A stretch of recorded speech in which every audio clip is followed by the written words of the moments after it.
Kung ito ay red, ang paggamit dapat ng garden stone, dapat mayroon siyang contrast, no? Tawag doon, may variation. So from red, dapat puti, para pansin.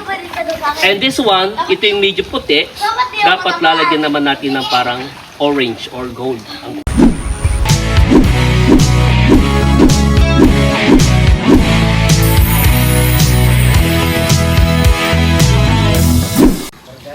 Hello. Samahan niyo po si Garden Buddy.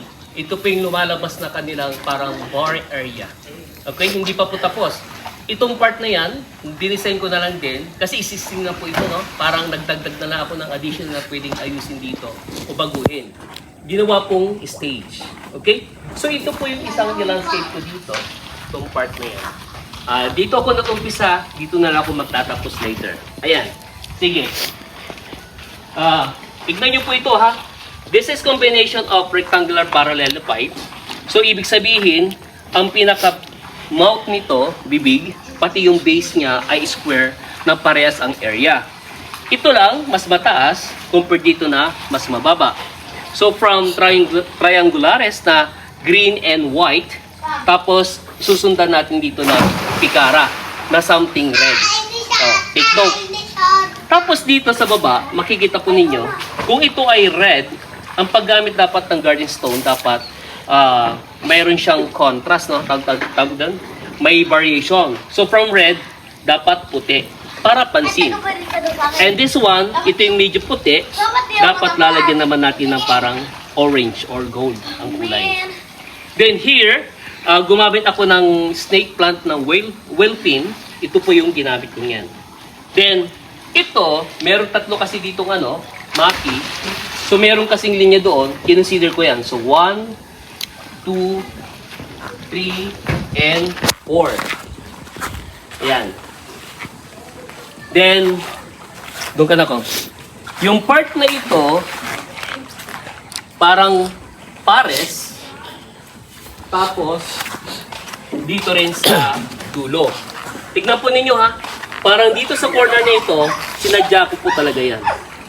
Then, para magkaroon ng balance, itong paso na bilog, isa rin paso na bilog, which is nakagitna po dito sa nakadesign ko dito.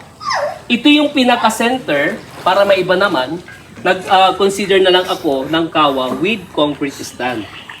Okay? So, dito, lagi niyo pong tatandaan, ang paglalandscape ng katulad ng ganito, naglalagay ako ng bato dito to support itong mga paso at saka concrete stand. Hindi po kasi basta-basta yung yan. Okay? So tatandaan, katulad dito, combination of garden stone. So gumamit ako ng dilaw, ay ng puti dito sa gilid, then yung kulay orange. Okay?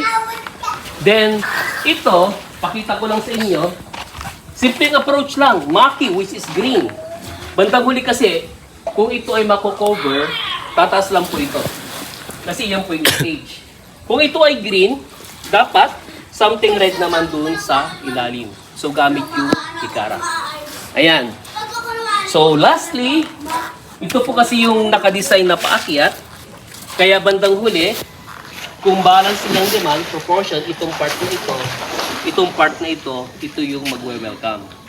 Then, meron po tayong isang paso doon, and meron ako dito isang paso din, na kasing laki din yan. Pero dahil ito yung pang-welcome, pang-blockage na lang din pag-packet po dito sa taas, kasi yan po yung sa may stage. Gumamit na lang po ko dito ng foxtail. Ayan, para napagod si Garden Buddy.